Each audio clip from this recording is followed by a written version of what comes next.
పాలు పొందక మునుపు దేవుని వాక్యముల నుండి కొన్ని మాటలు చదువుకొని వాటిని ధ్యానం చేసుకొని యోగ్యమైన విధానంలో వాక్య వెలుగులో పరీక్షించుకొని చక్క చేసుకొని సరి చేసుకొని మనము పాలు పొందాము గాక.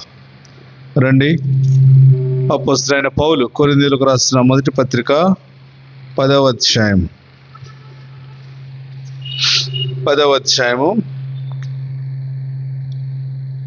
మొదటి 6 వచనాలు అందరం కూడా మార్చి చదువుకుందాం. కొరింథీయులకు రాసిన మొదటి పత్రిక 10వ అధ్యాయం 1 నుండి 6 వరకు ఉన్నాయి.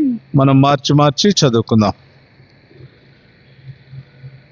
సహోదరులారా, ఈ సంగతి మీకు తెలియకుండా నాకు ఇష్టం లేదు. అదేదనగా మన పితరులందరూ మేఘము కింద ఉండిరి, వారందరూ సముద్రంలో నడిచిపోయిరి.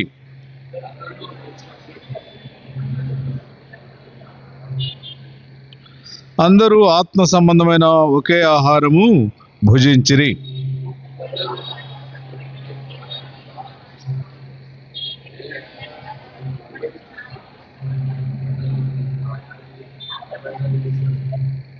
అయితే వారిలో అందరం కలిసి చదువుకుందాం. 5వ వచనం. అయితే వారిలో ఎక్కువ మంది దేవునికి ఇష్టలుగా ఉండకపోయిరు గనుక అరణ్యములో సంహరింపబడిరి.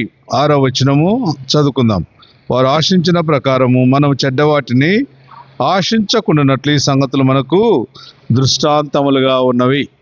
పౌలు అపోస్తలుడు కొరింథీయులకు రాసిన మొదటి పత్రిక, అదే పత్రిక 11వ అధ్యాయం 28 కూడా అందరం కలిసి చదువుకుందాం. 1 Corinthians chapter 11 verse 28. కాబట్టి ప్రతి మనుషుడు తను తాను పరీక్షించుకునే వాళ్ళను అలాగూ చేశారు తిని ఆ పాత్రలోనిది త్రాగవలను. ప్రభు సహాయం కొరకై ప్రార్థన చేసుకుందాం.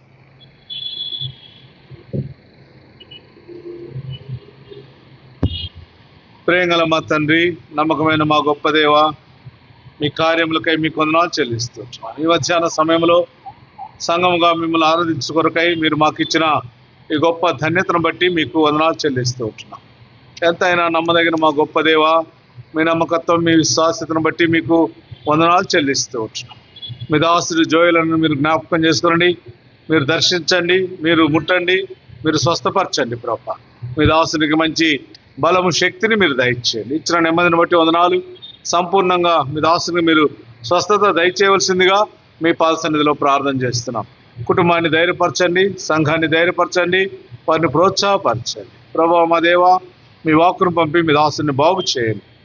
నజరేయుడైన యేసుక్రీస్తు యొక్క రక్తధారల కింద మీ దాసుని తీసుకొస్తున్నాం. మీరు ముట్టి ప్రభా మీరే సహాయం, తన గుండె సరైన విధానంలో పనిచేయడానికి కృప చూపమని.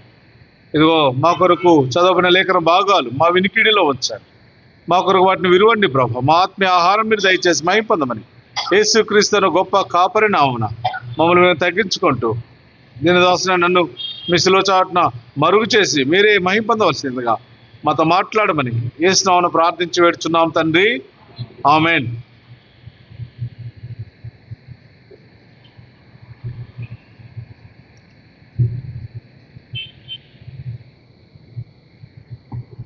మన మధ్యలో ఉంచబడినటువంటి ఈ ప్రేమ జ్ఞాపికలు మన ప్రభువైన యేసుక్రీస్తు వారి యొక్క శరీరము, ఆయన రక్తానికి ప్రేమ జ్ఞాపికలుగా ఉన్నాయి.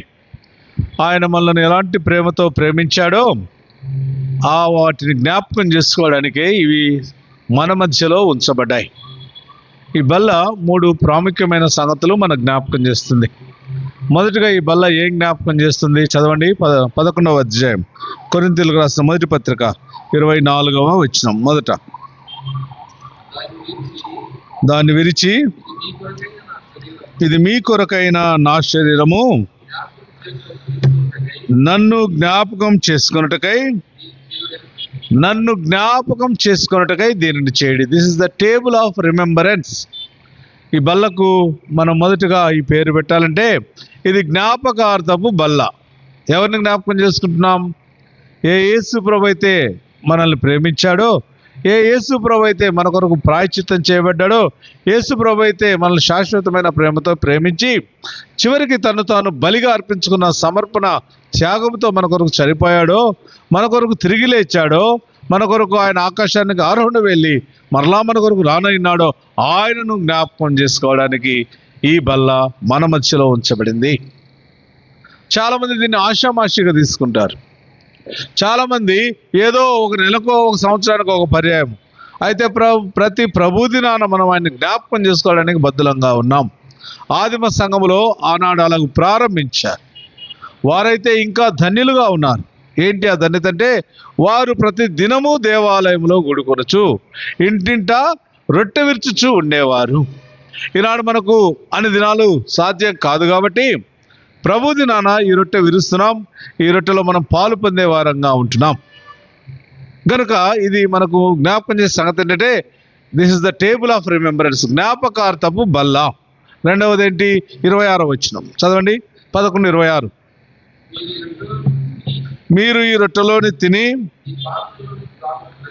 ఈ పాత్రలోని త్రాగునప్పుడెల్లా ప్రభు వచ్చు వరకు ఆయన మరణమును ప్రచురించెదరు. రెండవది ఈ బల్ల జ్ఞాపకం చేసే సంగతి ఏంటంటే, this is the table of promise. నా ప్రభు నా కొరకు మొదటి పర్యాయం లోకంలోనికి వచ్చాడు, నా కొరకు ప్రాణం పెట్టాడు, చనిపోయాడు, తిరిగి లేచి ఆరోహణే వెళ్ళిపోయాడు, ఆయన మరలా వస్తాడు. There is a great blessed hope. చాలా శుభప్రదమైన నిరీక్షణ మనకి ఇచ్చాడు. నా ప్రభు మరలా వస్తాడు, నన్ను తీసుకుని వెళ్తాడు. నేను భూమి పైన అనాథను కాదు. చాలామంది మనము వ్యాధి, బాధ, దుఃఖము, కన్నీరు వీటితో మరి కొందరు ప్రియులు భౌతికంగా చనిపోతున్నారు, కొందరు మరి మన మధ్యలో లేకుండా పోతున్నారు. అయితే వారు ఒకనాడు లేస్తారు. ఒకవేళ ప్రభు వచ్చిన మనం సజీవులుగా ఉంటే ఆయన ఎదుర్కోవడానికి మధ్యాకాశానికి మనం కూడా కొనిపోబడతామనే శుభప్రదమైన నిరీక్షణ క్రైస్తవుడిగా, విశ్వాసిగా మనకిచ్చాడు. కనుక ఈ బల్లకు రెండవ పేరు పెట్టుకుంటే టేబుల్ ఆఫ్ ప్రామిస్, జ్ఞాపకార్థ బల్ల, వాగ్దానపు బల్ల. మూడవ చదవండి, 28వ వచనం మనం చదువుకున్న భాగం. కాబట్టి ప్రతి మనుష్యుడు తన్ను తాను పరీక్షించుకున్న వాళ్ళను అలాగు చేసి ఆ రొట్టెను తిని, ఇది మూడవ ప్రాముఖ్యమైన సంగతి, ద టేబుల్ ఆఫ్ ఎగ్జామినేషన్. చాలామంది మన బిడ్డలు పరీక్షలకు సిద్ధపడతారు. యవనస్తులైన వారు ఎలా సిద్ధపడతారంటే, నేను చక్కగా రాయాలి, నేనే టాపర్గా ఉండాలి. నా ఆన్సర్ విధానాన్ని కనుక చూసినట్లయితే పేపర్ కరెక్ట్ చేసేవారు ఎక్కడ తప్పు కనుగొనకూడదు అనే విధానంలో అలాంటి సిద్ధపాటు ఉంటుంది వారికి. ఈ బలలో పాలు పొందే నీవు నేను కూడా నా ప్రభు నా విషయం ఎక్కడ ఆయన ఆయాసపడకూడదు, నా ప్రభు ఆయన గాయపడకూడదు, ఆయన మనసు నొచ్చుకోకూడదు. నేను అలాగూ ఈ వాక్య వెలుగులో పరీక్షించుకొని నేను ఈ బలలో పాలు పొందుతాను. ఇది పరీక్ష బల్ల. పరీక్షలు రాసేటప్పుడు ఎవరుంటారు? కాపీలు కొట్టకుండా ఎవరుంటారమ్మా? ఎవరుంటారు? ఇన్విజిలేటర్స్ ఉంటారు. ఉంటారా లేదా? ఇక్కడ ఎవరు ఇన్విజిలేటరు? పరిశుద్ధ ఆత్మదేవుడు చూస్తుంటాడు. మన హృదయ అంతరంగం ఎలాగుంది? మనం ఎక్కడైనా అపవిత్రపరచబడ్డామా? ఎక్కడైనా కాని పని చేసామా? కాని మాటలు, కాని ప్రవర్తన మనలో ఉందా? పరీక్షించేవాడు ప్రభువే. అందుకే పౌలు అంటాడు, నన్ను నేను విమర్శించుకోను. నేను ఏ మనుషుని చేత విమర్శించబడ్డానికి కూడా అది నాకు అల్పమైన సంగతి.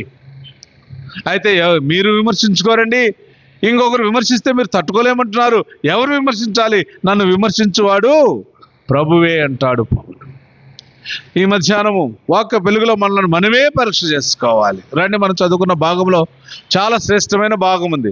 మనం చదువుకున్న దాంట్లో, చూసిన దాంట్లో చాలా అద్భుతమైన సంగతులు పౌలు అపోస్తలుడు కొరింథీ సంఘానికి రాస్తున్నాడు. చదవండి, 10వ అధ్యాయము 1వ వచనం. సహోదరులారా, చదవండి.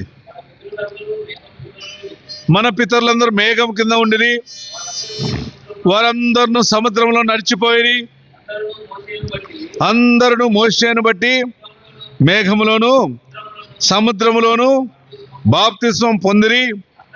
అందరూ ఆత్మ సంబంధమైన ఒకే ఆహారమును భుజించిరి. అందరూ ఆత్మ సంబంధమైన ఒకే పానీయమును పానము చేసిరి. ఏలయనగా తమ్మును వెంబడించిన ఆత్మ సంబంధమైన బండలోని త్రాగిరి, ఆ బండ క్రీస్తే. పౌలు చాలా విశదంగా, చాలా దివ్యంగా ఆయన ఏ సంగతులైతే ధర్మశాస్త్రం ద్వారా నేర్చుకుంటూ వచ్చాడో, చదువుకుంటూ వచ్చాడో, వాటిని అవపాసన పడుతూ వచ్చాడో, గమలీయేలు పాదాల దగ్గర పెట్టి నేర్చుకున్నాడో, వాటన్నింటినీ కొరింథీ సంఘానికి రాస్తున్నాడు. ఎవరి చరిత్ర ఇది? ఎవరి చరిత్ర? ఇశ్రాయేలీయుల చరిత్ర. ఇశ్రాయేలీయులు ఐగుప్తు నుంచి విడిపించబడ్డ తర్వాత వారికి ఏం జరిగిందో అది మీకు తెలియకుండా ఉండట నాకు ఇష్టం లేదు, అది మీరు తెలుసుకోవాలి.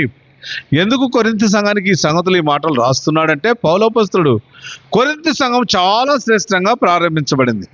కొరింథీ సంఘంలో చాలా దివ్యమైనటువంటి తలాంతులు కలిగిన వారు ఉన్నారు. కొరింథీ సంఘము దేవునికి ఇష్టమైన సంఘము. కొరింథీ సంఘము పరిశుద్ధులుగా ఉన్నవారికి, పరిశుద్ధులుగా ఉండబడడానికి పిలువబడిన వారు ఉండేటువంటి సంఘము. అంతేకాదు కొరింథీలో చాలా తలాంతులు కలిగిన వారు ఉన్నారు. చివరిగా కొరింథీ గురించి ఒక మాట చదువుకుంటే, మొదటి అధ్యాయంలో 6, 7, 8 వచనాల్లో చాలా దివ్యమైన సంగతులు వారి గురించి రాస్తాడు పౌలు. వారు ఏం చేస్తున్నారంటే, యేసు ప్రభువు వారు ఎప్పుడు వస్తాడా అని కనిపెట్టుకుని ఉండేటువంటి సంఘం. చాలాసార్లు మనం రక్షించబడిన ప్రారంభంలో, యేసు ప్రభువుని విశ్వాసం ఇచ్చిన ప్రారంభంలో చాలా బాగా చక్కగా పరిగెత్తాం. ఆత్మీయ జీవితాలు చాలా చక్కగా ఆయనతో నడిచేటువంటి అనుభవంలోనికి వెళ్తాం. ఆత్మీయ జీవితాలు చాలా చక్కగా శుద్ధి చేసుకుంటాం. ఆత్మీయ జీవితాల్లో చాలా చక్కగా ముందుకు వెళ్ళే వారంగా ఉంటాము. అయితే రాను రాను రాజుగురం ఏమైందంట? గాడిద అయిపోయినట్లుగా ఈ సామెత వలె మన జీవితాలు ఆత్మీయత క్షీణించిపోతుంది, ఆత్మీయత తగ్గిపోతూ ఉంది. వారంతా ఐగుప్తుల నుంచి ఒక రాత్రి విడిపించబడ్డారు. వారంతా ఐగుప్తుల నుంచి ఒక రాత్రి ప్రయాణం మొదలుపెట్టిన వారు ఎలాగొచ్చారు? చదవండి ఇప్పుడు 2వ వచనం. అదేదనగా మన పితరులు మేఘము కింద ఉన్నారు. వారు అందరూ కూడా మేఘం కిందే ఉన్నారు. చాలాసార్లు అందరం రక్షణ పొందాం బ్రదర్ సార్. అందరం యేసు ప్రభువుని విశ్వసించాము, అందరము సువార్త చేస్తున్నాం, అందరం బాగా చక్కగా క్రీస్తులో సాగిపోతున్నాము అనుకుంటాం.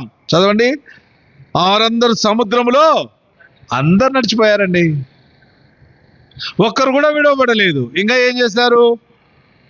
అందరూ మోషేను బట్టి మేఘములోను సముద్రములోను. నేను బాప్తిస్తం కూడా తీసుకున్నాను బ్రదర్. యేసు ప్రభువుని విశ్వాసం ఇచ్చాను, రక్షణలోకి వచ్చాను, నా పాపాలను కూడా శుద్ధి చేయబడనే ఆ యొక్క గొప్ప నమ్మకంతో ఉన్నాను. నేను బాప్తిస్తం సాక్ష్యాన్ని కూడా లోపడ్డాను బ్రదర్. చాలా గొప్పవారు నాకు బాప్తిస్తం ఇచ్చారు. వారికైతే మోషే ఇచ్చాడు, నాకు కూడా మంచి గొప్ప దైవజనులు ఇచ్చారండి. మంచిది. ఎలాగుంది వారి బ్రతుకు జీవితం? చదవండి. అందరూ ఆత్మ సంబంధమైన అందరు యేసు ప్రభునే భుజిస్తున్నారు, అందరు యేసు ప్రభునే తాగుతున్నారు. ఆ బండ క్రీస్తే. ఏలైనగా తమను వెంబడించిన ఆత్మ సంబంధమైన బండలోని ద్రాగారు, ఆయన చేత నడిపించబడుతున్నారు. అంతవరకు చాలా చక్కగా ఉంది. వారి జీవితాలు చాలా సాఫీగా కొనసాగిపోతున్నాయి. అప్పుడు వచ్చింది ఒక అడ్డుబండ. ఏం జరిగింది? 5వ వచనం చదవండి. అయితే వారిలో ఎక్కువ మంది, ఈ మాట అండర్లైన్ చేసుకోండి, వారిలో కొద్దిమంది కాదు, వారిలో ఒకరిద్దరు కాదు, వారిలో ఏదో ఒక పాకెట్ ఫుల్ ఆఫ్ పీపుల్ కాదు, కొద్ది చేతి మీద వేళ్ల మీద లెక్కించగలిగిన వారు కాదు, వారిలో ఎక్కువ మంది, వారిలో అనేకులు, వారిలో చాలా మంది. ప్రియమైన దేవుని సంగమా, మనం రక్షణలోనికి వచ్చాం, విశ్వాసం ఇచ్చాం, రక్తంలో కడగబడిన అనుభవంలోనికి వచ్చాం, ఆరాధించే అనుభవంలో ఉన్నాం, ఆయన యొక్క ఆత్మ సంబంధమైన యేసుక్రీస్తును భుజిస్తున్నాం, ప్రతి వారం బలలో పాలు పొందుతున్నాం. మరి ఈ యొక్క బాప్తిస్మ సాక్ష్యం కూడా ఇచ్చాం, మంచిది. సువార్త కూడా ప్రకటిస్తున్నాం, చాలా చక్కగా ప్రకటిస్తారు మీరు మోరియా వారు. చాలా అద్భుతం. ఓ రోజు హెచ్డిసి హాస్పిటల్ ముందు వెళ్తుంటే ఎంత రమ్యంగా కనపడ్డారో మీరు. నేను అక్కడ ఆగిపోయాను కొద్ది సమయం. చాలా సందర్భాల్లో మా సియోను ముందు వెళ్తుంటే నేను ఆపుతాను, ఆగండి అన్న, మరలా మీరు వెళ్ళి సువార్త ప్రకటించి మరలా రండి, మా ఇంటి దగ్గర కొంచెం టీ అన్నది. ఎంత రమ్యంగా ప్రకటిస్తారు, మంచిది ఇవన్నీ. అయితే యేసు ప్రభుకి ఇష్టంగా బ్రతుకుతున్నామా? ఆయనకి ఇష్టానుసారముగా బ్రతుకుతున్నామా? మన ఇష్టానుసారంగా. ఇప్పుడు ఒక పదం వచ్చింది. ఏం పదం అది? నా ఇష్టం అనే మాట. పిల్లలకు చెప్తే వారేమంటారు? మీకు తెలియదులేండి డాడీ మమ్మీ, మా ఇష్టం, నా ఇష్టం. దేవుని సంఘం లేదని చెబితే నా ఇష్టం అండి, బయట ప్రపంచంలో పోతే నా ఇష్టం అండి. అయితే విశ్వాసికి నా ఇష్టం ఉండదు. విశ్వాసి ఎవరి ఇష్టానుసారంగా బ్రతకాలి? దేవునికి ఇష్టలుగా బ్రతకాలి. మీరు బాగా చెప్తారని నాకు మంచి నమ్మకం, విశ్వాసం ఉంది. ఓ మనుషుడు దేవునికి చాలా ఇష్టడుగా బ్రతికాడంట. ఎవరండి? వెరీ గుడ్, మంచి ఆన్సర్. ఎవరు బ్రతికారు? హానోకు దేవునికి ఇష్టడుగా బ్రతికాడంట. దేవునికి ఇష్టడుగా బ్రతకడాన్ని బట్టి ఆ హానోకును దేవుడు తనతో కూడా తీసుకుని వెళ్ళాడు. నువ్వు ఇంకా భూమి మీద వద్దు హానోకు, నాతో వచ్చేసేయ్. హానోకు 300 సంవత్సరాలు దేవుడితో నడుస్తున్నాడు. ఆయనకు ఇష్టడుగా బ్రతికాడు, ఆయన్ని ఇష్టపెట్టాడు. ఆయన మరి హానోకు విషయంలో దేవుడు సంతోషపడ్డాడంట. ఈ మధ్యాహ్నం బలలో చేయి వేయకముందు నిజంగా దేవా, నా ప్రభువా, నేను నీకు ఇష్టరాలుగా ఉన్నానా, నేను నీకు ఇష్టడుగా బ్రతుకుతున్నానా అనే ప్రశ్న వేసుకొని, ఆ ప్రశ్నకు మనమే సమాధానం రాసుకొని, పరిశుద్ధాత్మ దేవుని యొక్క వాక్య వెలుగులో మనం పరిశీలించుకొని యోగ్యముగా బలలో పాలు పొందుదాం. కొంతమంది అనుకుంటాం, నేను అలాగ లేనులే అన్నా, అలాగ లేనులే బ్రదర్, అలాగ లేనులే సార్, నాకు వద్దులేండి ఈ వారము. జాగ్రత్త, ప్రమాదం పొంచి ఉంది. నీ వెనుక తీస్తే దేవునికి ఇష్టం ఉండదు. ఏం చేయాలి? వాక్యము చెప్పబడినప్పుడు వాక్య వెలుగులో పరీక్ష చేసుకోవాలి. ప్రభు సన్నిధిలో యథార్థంగా ఒప్పుకోవాలి. ఆయన రక్త ధారణ కిందకి మరలా మనల్ని తీసుకొని వచ్చుకొని పరిశుద్ధపరచబడి, పవిత్రపరచబడి యోగ్యమైన విధానంలో మనం బలలో పాలు పొందాం గాక. రండి, ఎలాగూ దేవునికి మనం ఇష్టలుగా బ్రతకడానికి ఏం సాధనాలు దేవుడు ఇచ్చాడు. ఎలాగుంటే మనం దేవుడు మనల్ని ఇష్టపడేవాడుగా ఉంటాడు. దేవుడు ఎవరిని ఇష్టపడతాడండి? ఎవరిని ఇష్టపడతాడు? ఆరాధన వర్తమానం మనం చూసుకుంటూ వచ్చాం. ఆయన మనం ప్రేమించిన ప్రేమ విధానంలో మనం ఏమిచ్చి ఆయనకు ఇష్టంగా బ్రతకలేం. ఆయనకి ఇవ్వడానికి మన దగ్గర ఏం కూడా లేదు. మరి ఏమిస్తే ఆయన సంతోషపడతాడండి? ఏమిస్తే ఆయన మన విషయంలో చాలా ఆనందించేవాడుగా ఉంటాడు. రండి, మొదటి సంగతి లూకాసు వార్త 15వ అధ్యాయము 6-7 వచనాలు. లూకాసు వార్త 15వ అధ్యాయం 6-7 వచనాలండి.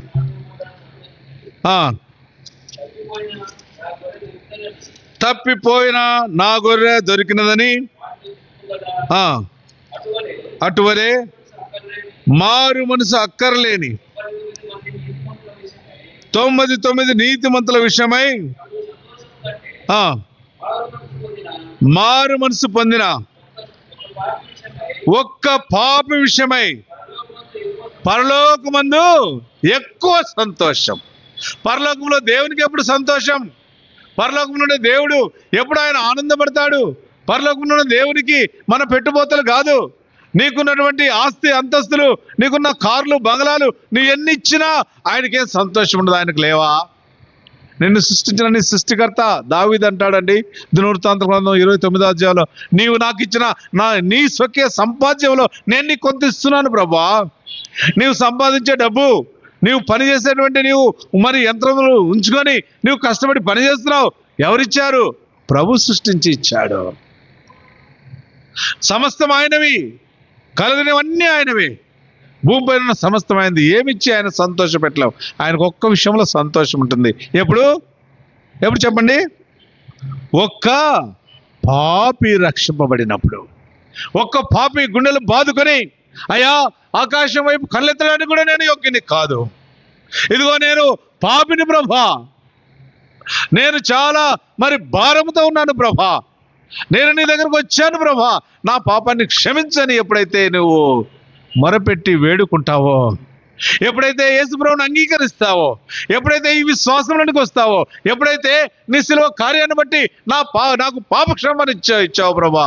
కొలస్సీలకు రాసిన పత్రిక 1వ అధ్యాయం 13-14లో అంధకార సంబంధమైన అధికారం నుండి నన్ను విడుదల చేశావు, నన్ను విమోచించావు, నీ బిడ్డగా చేసుకున్నావు, నీ రాజ్యం వారసుగా చేసుకున్నావు ప్రభా.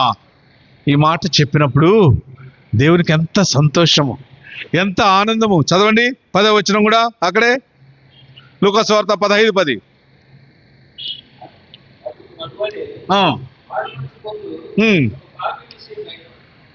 అటువలే మారు మనసు పొందు ఒక పాపి విషయమై సంతోషం కలుగును. ఎవరైతే మారు మనసు పొందుతారో, ఏంటండి మారు మనసు అంటే? మారు మనసు అంటే రైట్ అబౌట్ టర్న్. నేను ఇప్పుడు ఈ పాపం వైపు ఉన్నాను, ఇప్పుడు దాని వైపు సంపూర్ణంగా దేవుని వైపు తిరుగుతున్నాను. నేను ఇప్పుడు ఈ పాపాన్ని చేస్తున్నాను, ఆ పాపాన్ని వదిలివేసి దాన్ని విడిచిపెట్టి ఈ దేవుణ్ణి సేవించడానికి తీర్మానం చేసుకున్నాను. మారు మనస్సు. ఒకవేళ ఈ మధ్యాహ్నం ఇక్కడ కూర్చున్న వారిలో యవన బిడ్డలైన వారు, ఇంకా పెద్దలైన వారు ఎవరైనా ఈ మారు మనసు అనుభవంలో లేకపోతే you cannot take part in Lord's table. నువ్వు ప్రభు యొక్క బలలో చేయి వేయలేవు. అలాగ వెళ్ళిపోదామా? అలాగ వెళ్ళలేము. ఈ మధ్యాహ్నమే ఒప్పుకుంటాం, ప్రభా నేను పాపిని, తప్పిపోయిన నా నిమిత్తం భూమిపైకి వచ్చావు. జక్కయ్యను చూస్తూ వచ్చావు ఆరాధన వర్తమానంలో, జక్కయ్య నేడు నేను నీ ఇంట ఉండవలసి, నువ్వు త్వరగా దిగు జక్కయ్య. 9వ వచనంలో 19, 9, 10లో నశించిన దానిని వెదకి రక్షించిన ఒక మనుష్య కుమారుడు భూమిపైకి వచ్చి నా కోసం వచ్చావు ప్రభా. నేను మారు మనసు పొందాలని, నేను రక్షణలోనికి రావాలని, నేను ఈ గొప్ప రక్షణ, ఈ సంపూర్ణమైన రక్షణ, ఈ మరి శుభప్రదమైనటువంటి నిరీక్షణ నువ్వు నాకు దయచేసి ఈ గొప్ప రక్షణ నడిపించడానికి నువ్వు వచ్చావు ప్రభా. నేను అంగీకరిస్తున్నాను ప్రభా. ఎప్పుడు నువ్వు ఈ మాట చెబుతావో అదే క్షణంలో పరలోకంలో గొప్ప ఆనందం. ఇప్పుడు చెప్పండి, దేవుణ్ణి సంతోష పెట్టేవారు ఎవరు చెప్పండి? మారు మనసు పొందినవారు. ప్రియ సహోదరి సహోదరుడా, మారు మనసు పొందావా? అయితే నీవు దేవునికి ఇష్టము, ఇష్టరాలు. ఐగుప్తులో నుంచి వెలుపలికి వచ్చిన ఇశ్రాయేలు అందరూ మారు మనసు రక్షణ పొందారా లేదా? Yes or no? చేతులు ఎత్తండి. అందరూ పొందారా లేదా? అందరు రక్షణ పొందారు. రాయబడిన ప్రకారం అందరూ నడిచిపోయారు. అందరూ మేఘం కింద, అందరూ సముద్రంలోనూ మోషే చేత మరి వారు బాప్తిసం పొందినవారు. అందరూ ఒకే పానీయం, అందరూ ఒకే భోజనం చేశారు. వారంతా రక్షింపబడ్డవారే. మానవులమైన మనమందరం ఈ గొప్ప రక్షణకు రావాలని ఆయన ఇంకా తన రాకడను పోస్ట్పోన్ చేస్తున్నాడు. ఆయన ఇంకా వెనక్కి వేస్తున్నాడు. ఇదిగో కర్నూలు పట్టణంలో పలానా మొరియాలో పలానా బిడ్డ ఇంకా యవనస్తులు ఈ రక్షణలకు రాలేదు, అందుకే I'm delaying my second coming, నా రెండవ రాకడ నేను ఇంకా వెనక్కి జరుపుతున్నాను. యేసు ప్రభు రాకపోవడానికి ఏంటి కారణం తెలుసా? భూమి మీద పాపి అయిన మనుషుడు మరి రక్షణలోనికి రాకపోవడమే, విశ్వాసి అయిన వ్యక్తి సిద్ధపడకపోవడమే ఆయన ఇంకా పోస్ట్ పోన్ చేస్తున్నాడు. ప్రభా నా వలన నీ రాకడ పోస్ట్ పోన్ చేయదు తండ్రి. ఎప్పుడైతే ఈ మాట చెబుతావో పరలోకంలో చాలా సంతోషం. అప్పుడు నీవు ఆయన్ని సంతోషపెట్టే యవనస్తురాలుగా, స్త్రీగా, పురుషులుగా మనం ఉండగలం. ఇంకో మాట కూడా చదవండి అక్కడే, లూకాసు వార్త 15:24. ఈ నా కుమారుడు చనిపోయి మరలా బ్రతికెను, తప్పిపోయి దొరికనని చెప్పెను. అంతట వారు, ఎక్కడుంటుంది సంతోషం చెప్పండి? చనిపోయిన వాడు తిరిగి లేస్తే, తప్పిపోయిన వాడు మరలా వస్తే. ఇది ఎవరికి ఈ మాట అంటే, మొదటి 2 మారు మనసు అయితే, మూడవది ఎవరికి? రక్షించబడి దేవుని బిడ్డగా చేయబడి ఒకవేళ తప్పిపోయిన స్థితిలోనే ఉన్నామేమో, ఆ కుమారుడు వలె దూరం వెళ్ళిపోయామమ్మా తండ్రి ఇంటికి, తండ్రి ప్రేమను నొచ్చుకోలేక చాలా దూరం వెళ్ళిపోయి దుర్వ్యాపారంతో సమస్తం పోగొట్టుకొని చాలా నైరాశ్యంలో, చాలా భయంకరమైన స్థితిలో, పందులు తినే పొట్టు దగ్గర తన యొక్క కడుపు జీవనము సాధించాలనుకున్నాడు. ఎవడు కూడా ఏమి ఇవ్వలేదు ఆ దేశంలో. చాలా భయంకరమైన దుర్వాసనతో ఉన్నాడేమో. ఒకవేళ ఈ మధ్యాహ్నం అలాంటి స్థితిలో ఉన్నా నీకు గొప్ప నిరీక్షణ ఉంది. నువ్వు తిరిగి వస్తే ఈ మధ్యాహ్నం ప్రభుపాద సన్నిధిలో నీవు అడుక్కుంటే, ప్రభా నన్ను మరలా తిరిగి సమకూర్చు ప్రభా, నన్ను మరలా బాగు చేయి ప్రభా, సంవత్సరాలు గడిచిపోతున్నాయి, నీ కార్యాన్ని నాలో నూతనపరచు ప్రభా. ఈ మధ్యాహ్నం అట్టు నూతనపరచబడి ఈ బలలో నేను పాలు పొందుతాను ప్రభా అని ప్రార్థన చేసుకుంటే ప్రభు నిన్ను క్షమించేవాడుగా ఉంటాడు. ప్రభు మనల్ని చేరదీసుకునేవాడుగా ఉంటాడు.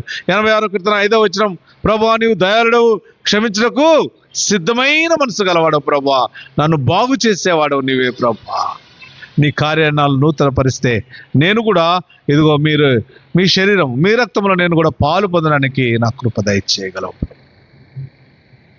ఒకవేళ వెనుకంజ వేస్తే, ఒకవేళ కాదని త్రోసి వేస్తే ఆయన దుఃఖపడేవాడుగా ఉంటాడు. చదవండి యెహెజ్కేలు గ్రంథం 18వ అధ్యాయం 23వ వచనం. యెహెజ్కేలు గ్రంథము 18:23వ వచనం.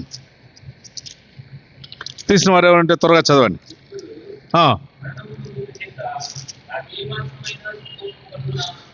గట్టిగా చదవండి, మరలా చదవండి.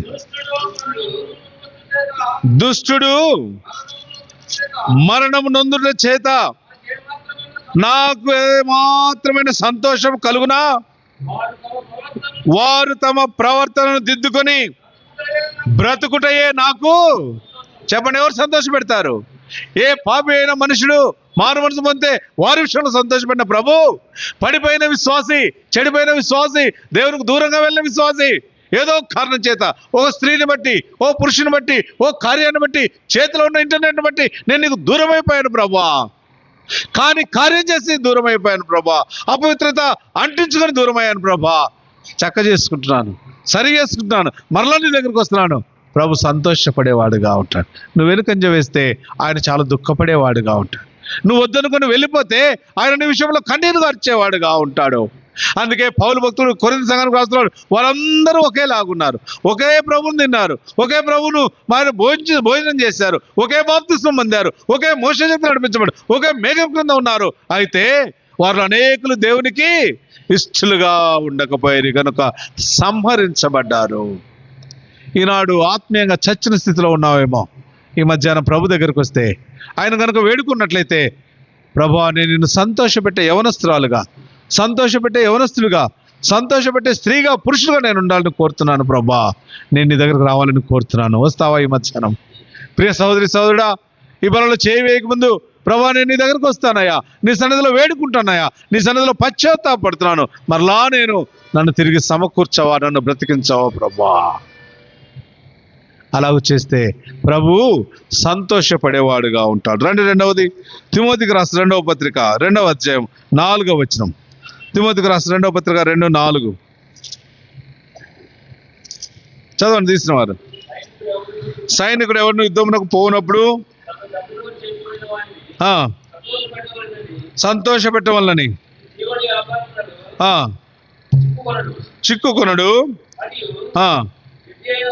జట్టి అయిన వాడు పోరాడినప్పుడు నియమ ప్రకారం పోరాడకుంటే ఎవరు సంతోష పెడతారండి? ఎవరైతే యేసుక్రీస్తు వారి యొక్క మంచి రాను వారి వలె సైనికురాలుగా ఉంటారో వారి విషయంలో ప్రభు సంతోషపడేవాడుగా ఉంటాడు. వారి విషయంలో ఆయన ఇదిగో నా కుమారుడు నా కుమార్తె నియమంగా పోరాడుతున్నారు, నియమ ప్రకారము వారు దేవుని సేవ పని చేస్తున్నారు, వారు స్వార్థ ప్రకటిస్తున్నారు, వారు నా కొరకు వారు కార్యాలను త్యజించి నా కొరకు పోరాటం చేస్తున్నారండి. వారిని చూసినప్పుడు దేవుడు సంతోషపడేవాడుగా ఉంటాడు. వారిని చూసినప్పుడు దేవుడు ఎంతో ఆనందించేవాడుగా ఉంటాడు. వారిని చూసేటప్పుడు ఆయన నమ్మకమైన మంచి దాసుడా, నమ్మకమైన మంచి దాసురాలని సెలవిచ్చేవాడుగా ఉంటాడు. ప్రియ సహోదరి సహోదరుడా, ఎన్ని సంవత్సరాలైంది, ఎన్ని మాసాలైంది, ఎన్ని రోజులైంది, ఎన్ని గంటలైంది ప్రభుతో నీ సాన్నిధ్యాన్ని కోల్పోయి. దాదాపు ఈ సంవత్సరం ఆరంభించబడి 11వ మాసము దాదాపుగా నెలలో 3వ భాగం ముందు భాగంలో ఉంటున్నాం. ప్రభా ఈ మధ్యాహ్నం నేను పరీక్ష చేసుకుంటున్నాయా? సంవత్సరాలు జరిగిపోతున్నాయి.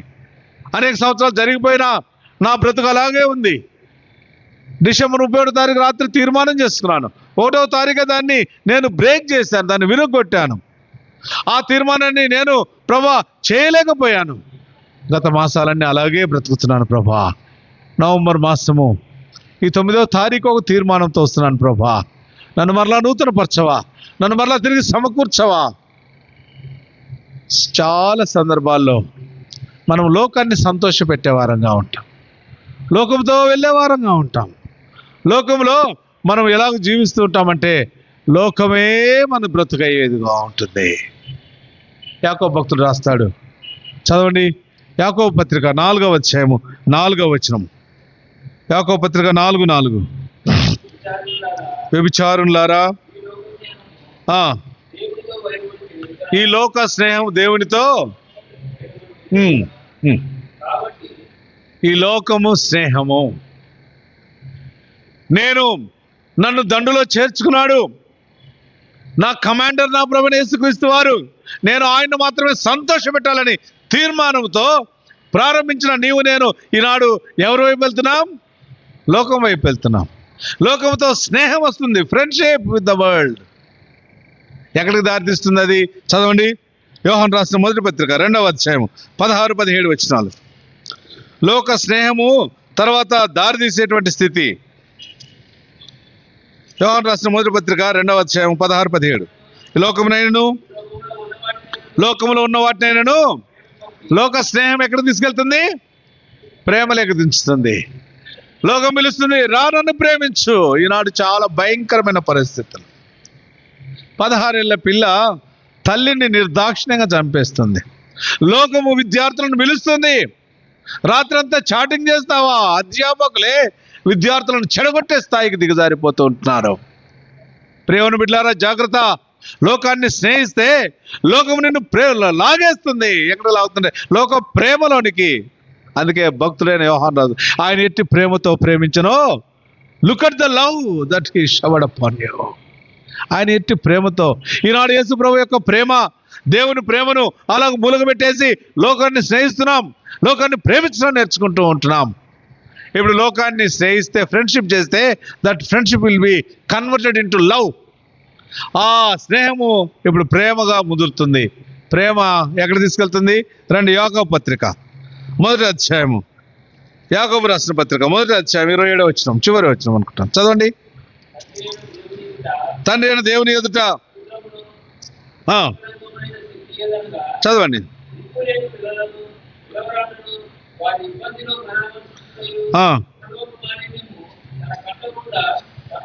ఇహలోక మాలిన్యము ఇప్పుడు ఏమవుతుంది చెప్పండి? స్నేహము ప్రేమ దగ్గర దారి తీస్తుంది. ప్రేమ ఏం చేస్తుంది? అంటించుకుంటే అపవిత్రం అయిపోతాం. చాలా సులభంగా ప్రారంభం చేస్తాం. అయితే మనకు తెలియని విధానంలో ఒక్కొక్క స్టెప్, ఒక్కొక్క మెట్టు జారిపోయే వారంగా ఉంటాం. కొరింథీలో ఉన్న సంఘము, ఆనాడు ఇశ్రాయేలు ప్రజలు అలాగే జారిపోతూ వస్తున్నారు. వారు ఆ యొక్క ఐగుప్తు యొక్క బాధ 430 సంవత్సరాలు ఈ వెట్టి చాకిరి భరించలేం. మోషేను పంపించాడు, విమోచించాడు, విడుదల చేశాడు, వెలుపలకు తీసుకొచ్చాడు రక్తాన్ని చూపించి.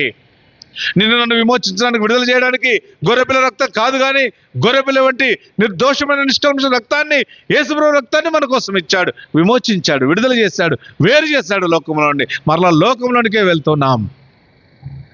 లోక స్నేహం దేవునికి వైరం. We're becoming the enemies of God.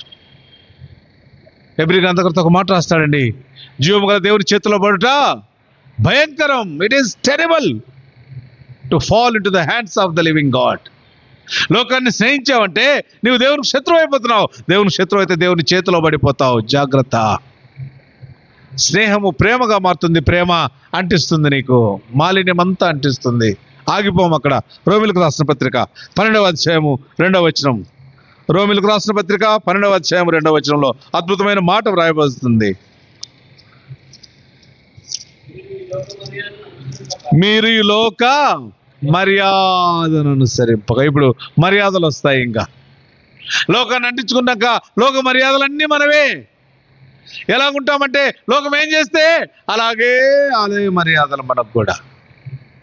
చెప్పామా ఎప్పుడన్నా? ఏదైనా కార్యం చేయాల్సి వచ్చినప్పుడు ఇది నా మర్యాద కాదండి, నేను దేవుని బిడ్డను, నేను యేసుక్రీస్తు మరి బిడ్డను, ఆయన కుమారుని, ఆయన కుమార్తెను, నేను ఈ పని చేయాలని ఒక మనిషి చెప్పాడండి.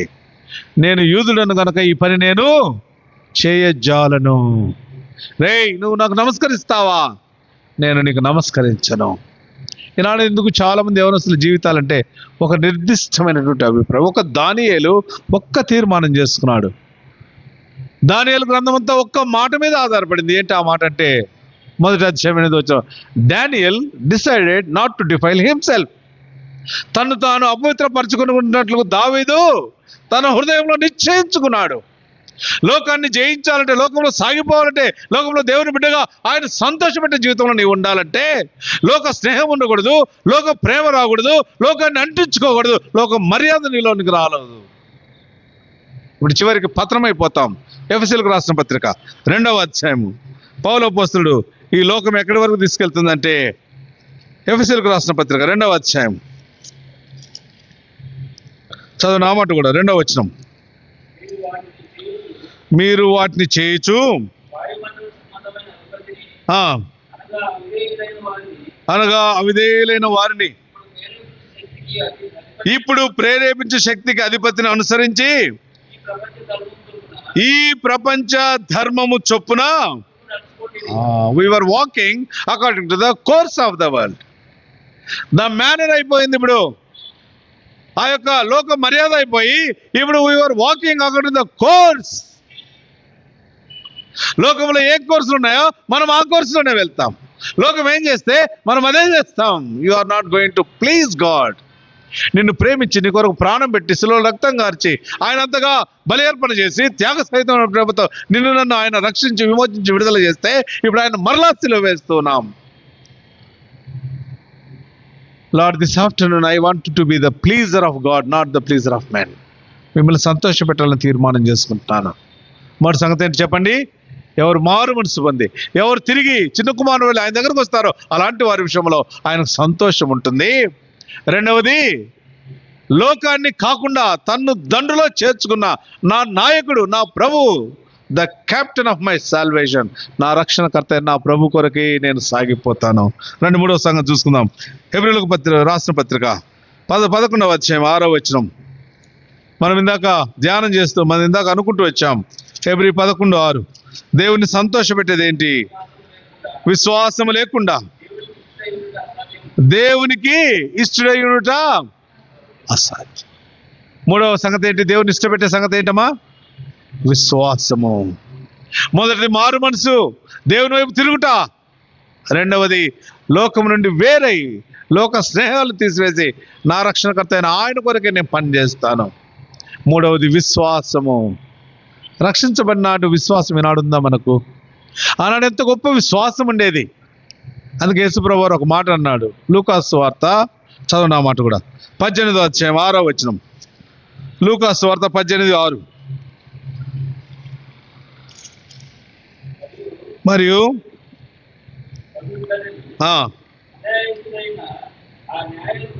8వ చివరిలో ఉందేనా? చదవండి. 8 చివర. ఆయనను మనుష్య కుమారుడు ఆయన భూమి మీద విశ్వాసము కనుగొనున. యేసు ప్రభు వారు భూమిపైకి రాబోతున్నాడు. అదే మనం మొదట ప్రారంభం చేసుకున్నప్పుడు చెప్పుకున్నాం. ఈ బల్ల వాగ్దానం బల్ల, నేను వచ్చు వరకు దీన్ని చేయడు. ప్రభు రాబోతున్నాడు. ఆయన వచ్చే సమయం చాలా ఆసన్నమైంది. అనేక సూచనలు జరుగుతున్నాయి. ఎన్ని సూచనలు జరుగుతున్నాయండి? యుద్ధాలు, దేశం మీదకి దేశము, ఉక్రెయిన్ మీదకి రష్యా, మరి ఇస్రాయేల్ వారు పాలస్తీనాను సంపూర్ణంగా గాజా ప్రాంతంతో సమూలంగా నాశనం చేసేశారు. అనేకమైన యుద్ధాలు అనేక స్థలాల్లో ప్రకటించబడుతున్నాయి. భారతదేశము పాకిస్తాన్ యుద్ధము, భయంకరమైన వరదలు, ఇప్పుడు పైనుంచి క్లౌడ్స్ వస్తున్నాయి, క్లౌడ్ బర్స్ట్ అంట. ఏంటంటే 1 గంటలో 100 సెంటీమీటర్ల వర్షపాతం ధారాపాతంగా అక్కడ కుమ్మరిస్తుంది. మనుషులు మునిగిపోతున్నారు, చచ్చిపోతున్నారు. అంతేకాదు అక్రమము విస్తరించిపోతుంది. ఎంత అక్రమం విస్తరించిపోతుంది! చాలా భయంకరమైన అక్రమం. ఈ సంబంధం వద్దని ఒక తల్లి చెబితే ఆ తల్లిని గొంతు నిలిపి చంపేసింది 16 ఏళ్ళ చిన్నపిల్ల. ఏం అక్రమం అండి! ఈనాడు బయట పేర్లు చూస్తే ఆ పేర్లన్నీ డేవిడ్లు, అబ్రహాంలు, మన పేర్లే ఉన్నాయి. బయట అక్రమం విస్తరించింది పర్వాలేదు అనుకుంటే మన ఇళ్లలో అక్రమం ఉంది, మన సంఘంలో అక్రమాలు ఉంటున్నాయి. ప్రియ దేవుని జనాంగమా, దేవుని సంఘమా, ఇవన్నీ ప్రభు యొక్క రాకడకు సమీపంగా సూచనలన్నీ జరుగుతూ ఉంటున్నాయి. విశ్వాసాన్ని పట్టుకున్నామా? విశ్వాసంలో తొలగిపోయిన వారంగా ఉంటున్నామా? లేకపోతే విశ్వాసంలో కొనసాగుతూనే ఉన్నామా? అందుకే పౌలు హెబ్రీ పత్రిక రాస్తూ, వారు హెబ్రీలు చెదిరిపోయారు, వారు చాలా భయంకరమైన పరిస్థితులకు నెట్టివేయబడినప్పుడు విశ్వాసమును కర్తయు దాన్ని కొనసాగించేవాడినైనా యేసు వైపు చూడాలి. ఆయన విశ్వాసాన్ని ఇస్తాడు, విశ్వాసంలో కొనసాగిస్తాడు. విశ్వాసాన్ని ముగించేది యేసు ప్రభువే. ఇలాంటి విశ్వాసం నాకు దయచేయి. మనుష్య కుమారుడు భూమిపైకి వచ్చినప్పుడు ఆ విశ్వాసము కనుగొనగలనా? ఇప్పుడు సమయం లేదు కానీ ఆ విశ్వాసం అంటే ఎలాంటి విశ్వాసం? ఒక మాట చదవండి. అక్కడే 18వ అధ్యాయము 3వ వచనం. ఆ పట్టణంలో ఒక విధవరాలుండెను. ఆమె అతని యొద్దకు తరచుగా వచ్చి తీర్చుమని అడుగుచు. మొదటి ఏం చేస్తుంది? తరచుగా వస్తుంది. రెండవది ఏం చేస్తుంది? అడుగుచూ వస్తుంది. చదవండి ఇంకా.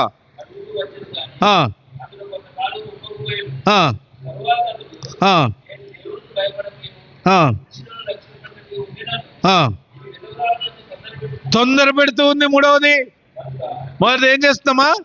తరచుగా వస్తుంది. రెండవది ఏం చేస్తుంది? అడుగుతూ వస్తుంది.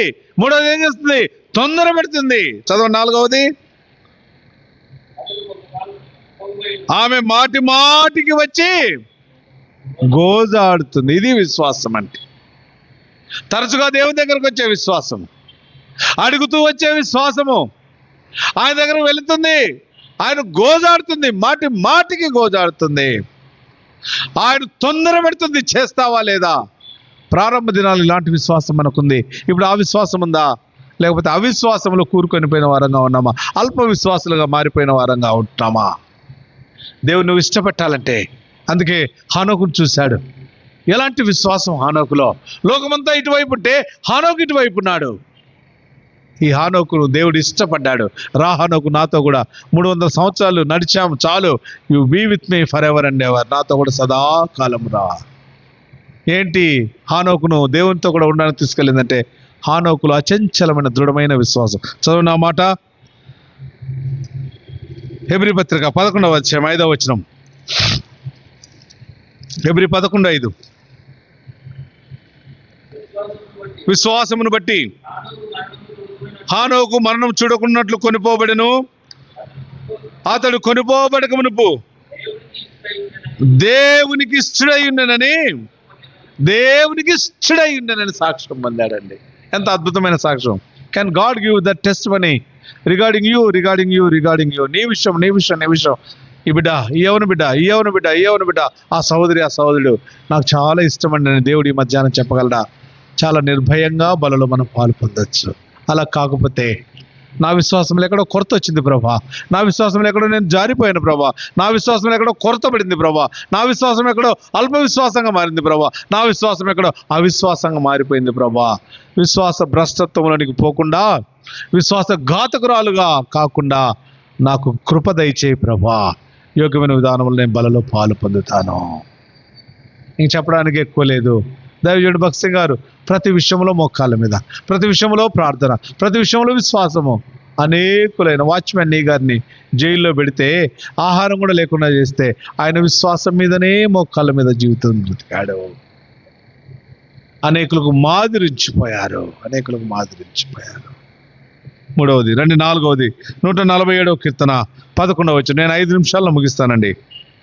Psalm 147:11. 147వ కీర్తన 11వ వచనం.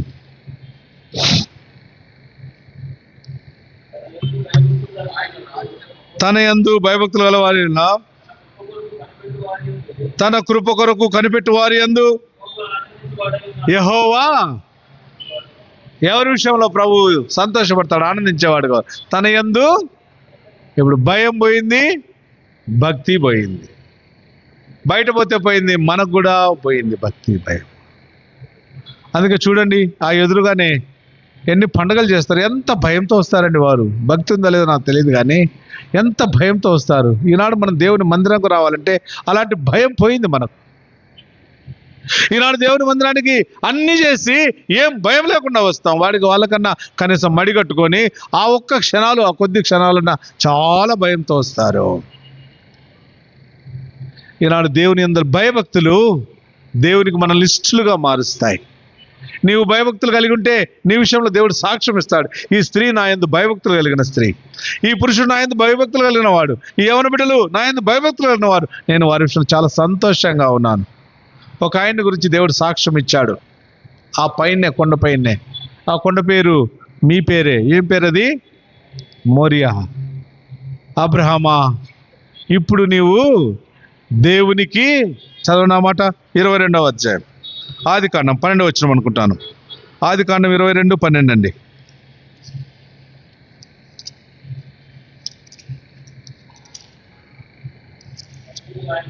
అప్పుడు ఆయన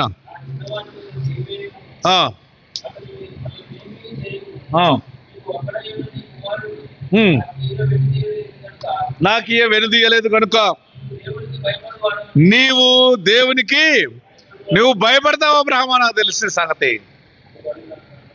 అబ్రహాం ఎవరికి భయపడ్డాడండి? దేవునికి భయపడ్డాడు. భూమి మీద భయభక్తులు భక్తులు నాకు ఇష్టలు. వారి యొక్క భయభక్తులు నన్ను మంత్రముగ్ధుడిగా చేస్తున్నాయి. వారంటే నాకు చాలా ఇష్టం అండి. దేవుడు ఎవరి గురించి సాక్ష్యం ఇస్తాడంటే, ఎవరైతే భూమి మీద భయభక్తులు కలిగిన వారుగా జీవిస్తూ ఉంటారో. ఈనాడు భయం పోయింది, భక్తి పోయింది. అందుకే ఒక ఆయన అన్నీ అనుభవించాడండి భూమి పైన. అలాంటి రాజు లేడు. ఆయనకున్నంత జ్ఞానం, ఆయనకున్నటువంటి తెలివి వివేచన ఎవ్వరికి ఇవ్వబడలేదు. ఎవరైనా ఆయన అన్ని ఔపాసన పట్టిన తర్వాత ఒక్క మాట రాశాడు, మానవ కోటికి ఇదే విధి అని. ప్రసంగి గ్రంథం 12వ అధ్యాయము 13వ వచనంలో ఆ మాట రాస్తూ వచ్చాడు. చదవండి. ఏముండాలి మనకు, ఎలాగ మనం బ్రతకాలి భూమి పైన? చదవండి ఒక మాట. ప్రసంగి 12వ అధ్యాయం 13వ వచనం అండి. ఇదంతయు వినిన తరువాత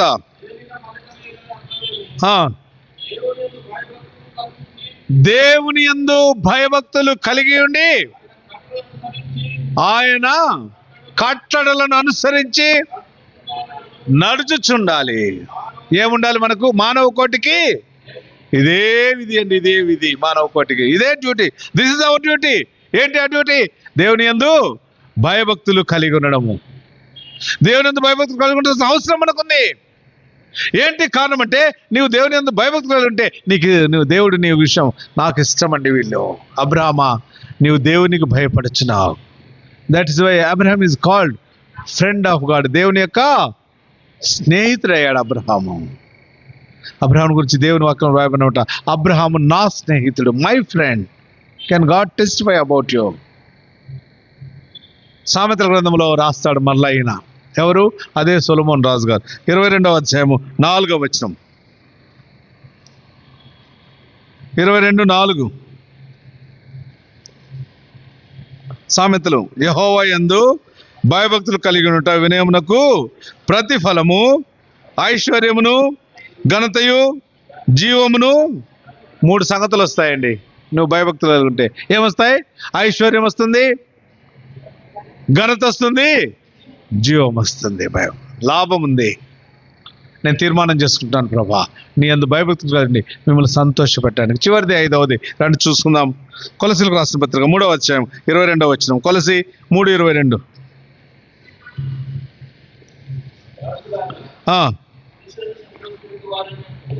మనుషులను సంతోషపెట్టువారైనట్లు కంటికి కనబడవలనని కాక ప్రభువునకు భయపడుచు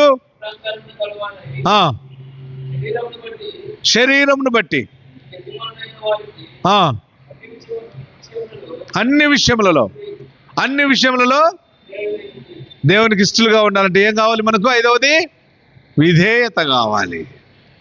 ఆయనకు లోబడాలి. మనల్ని మనం ఆయనకు అప్పగించుకోవాలి. Instantaneous obedience.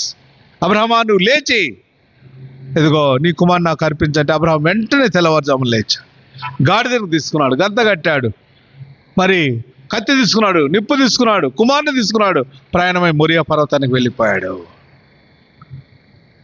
Instantaneous obedience. వెనువెంటనే లోబడేటువంటి విధేయత ఉంటే దేవుడు నీ విషయంలో సంతోషించేవాడుగా ఉంటాడు, ఆనందించేవాడుగా ఉంటాడు. మీకా గ్రంథంలో ఒకటి అద్భుతమైన మాట, ఏం కావాలని కోరుకుంటున్నాడు ప్రభు? ఇంతే కదరా మీ దగ్గర నుంచి కోరుకునేది. 6వ అధ్యాయం 6వ వచనం. మీకా, మీ పెట్టుబోతలు నాకు అక్కర్లేదు, మీ పొట్టేలు నాకు అక్కర్లేదు, మీ పెట్టుబోతలు నాకు అక్కర్లేదు, మీ బంగారం వెండి నాకు అక్కర్లేదు. ఏం కోరుకుంటున్నాను నీ నుండి? చదవండి. మీకా 6:6 అండి. మీకా గ్రంథం 6వ అధ్యాయం 6వ వచనం. ఏమి తీసుకుని వచ్చి నేను యెహోవాను దర్శింతును. ఏమి తీసుకుని వచ్చి మహోన్నతులైన దేవుని సన్నిధిని దహన బలులను, ఏడాది దూడలను అర్పించి దర్శింతునా. వేల కొలది పొట్టేలను, వేలాది నదులంత విస్తారమైన తైలమును. ఇవన్నీ ఆయన సంతోషపెడతాయా? ఇవన్నీ ఆయన ఆనందపరుస్తాయా? ఇవన్నీ ఇచ్చినా నేను సంతోష పెట్టగలనా? చదవండి. నా జ్యేష్ఠ పుత్రుని. చదవండి. మనుష్యుడా, ఏది ఉత్తమం అది నీకు తెలియజేయబడి ఉన్నది. న్యాయముగా నడుచుకొనుట. చదవండి. దీన మనస్సు కలిగి, దీన మనస్సు, విధేయత, దీన మనస్సు, తగ్గించుకొనుట. ఈనాడు సంఘాల్లో లేవు, ఒకరికొకరు తగ్గింపు లేవు. నేను గొప్ప అంటే నేను గొప్ప. అదే కదా వారి మధ్యలో వచ్చింది. ఎవరా గొప్ప, ఎవడు గొప్ప. అందుకే ఆయనే లేచాడు, తన పై వస్త్రం తీసి పక్కన పెట్టాడు, దాన్ని నడుముకు తువాలు తీసుకొని నడుముకు చుట్టుకున్నాడు, మరి పళ్ళెం తీసుకొని నీళ్ళు తీసుకొని శిష్యుల పాదాలన్నీ కడగడం ప్రారంభించాడు. ఎవరు మనకు మార్గదర్శి అంటే మన ప్రభువే. ఆయన విధేయత చూపించడంలో యేసు ప్రభు వంటి వారు ఎవ్వరు కూడా లేరు. అందుకే పౌలు ఫిలిప్పీ 2:6 క్రీస్తు యేసు కలిగిన ఈ మనసు మీరును కలిగి ఉన్నది. ఏం మనసు అండి? మరణం పొందినంతగా తను తాను తగ్గించుకొని విధేయత చూపించాడు కాబట్టి హీ వాజ్ ఎగ్జాల్టెడ్, ఆయన హెచ్చించబడ్డాడు. ఇలాంటి విధేయత నువ్వు నాకు దయచేయి ప్రభా. ఓ మాట చదువుకొని మన బలలో పాలు పొందాం. యోహాను రాసిన మొదటి పత్రిక 3వ అధ్యాయం 22వ వచనం. యోహాను రాసిన మొదటి పత్రిక 3:22 అండి. మరియు ఆయన దృష్టికి ఇష్టమైనవి చేయుచున్నాము కనుక ఆయన ఏమడిగినను ఆయన దృష్టికి ఇష్టమైనవి చేయుచున్నాము. చేస్తున్నామా? అలాగైతే నువ్వు ఏమడిగితే అది ఇస్తాడు. ఐశ్వర్యం నీదే, ఘనత నీదే, అంతేకాదు మూడోది ఏమిస్తాడు? ఐశ్వర్యము ఘనత అప్పుడే మర్చిపోయినారు. చాలా ప్రాముఖ్యత. మనలో జీవం, లైఫ్ ఉంటుంది. ఐశ్వర్యం ఇస్తాడు, ఘనత ఇస్తాడు, జీవాన్ని ఇస్తాడు. ఇప్పుడు నువ్వేమడిగితే అది ఇస్తాడు. ఆయన చిత్తానుసారంగా ఫలాన్ని కావాలి ప్రభు అంటే ఆయనకు ఇష్టడుగా బ్రతికితే, ఆయనకు ఇష్టాలుగా బ్రతికితే ఆయనకు అన్ని ఇచ్చేవాడుగా ఉంటాడు. మన యేసు ప్రభు వారు అలాగే బ్రతికాడు. ఆయన he's our role model, he's our hero. ఎవరైనా? యేసు ప్రభువే. ఒక మాట పౌలు భక్తుడు రోమా సంఘానికి రాస్తూ యేసు ప్రభు ఎలాగ బ్రతికాడు, ఎలాగ జీవించాడు, ఏం చేశాడు. రోమిలకు రాసిన పత్రిక 15వ అధ్యాయము 3వ వచనం. రోమా 15:3 అండి. క్రీస్తు కూడా తన్ను తాను సంతోషపరచుకొనలేదు. ఈ మధ్యాహ్నం ప్రభువా నన్ను నేను సంతోషపరచుకున్నా, మిమ్మల్ని సంతోషపెట్టగా, మిమ్మల్ని సంతోషపెట్టే స్త్రీ పురుషునిగా, మిమ్మల్ని సంతోషపెట్టే ఎవరి బిడ్డలుగా మేము బ్రతుకుతాం. అట్టి మనసుతో, అట్టి వాక్య వెలుగులో పరిశీలించుకొని ఈ బలలో నేను పాలు పొందుతాను ప్రభా. రెండు మోకాళ్ళ మీద కళ్ళు మూసుకుందాం. దయచేసి ఎవరు కూడా కదలద్దండి. మోకాళ్ళ మీదకి రాగలిగిన వారంతా మోకాళ్ళ మీద రండి. మరి మోకాళ్ళ మీద రాలేని వారు అలాగే కుర్చీలో కూర్చొని కళ్ళు మూసుకోండి. ఎవరిని చూడొద్దండి అటు ఇటు. మనల్ని మనమే పరీక్ష చేసుకుందాం. నేను నిజంగా ప్రభుని సంతోషపెడుతున్నానా? నేను ఆయనకు ఇష్టడుగా ఇష్టాలుగా ఉన్నానా? అలాగైతే బలలో పాలు పొందాం. లేకపోతే ఓ పరీక్ష చేసుకొని మనం బలలో పాలు పొందాం గాక.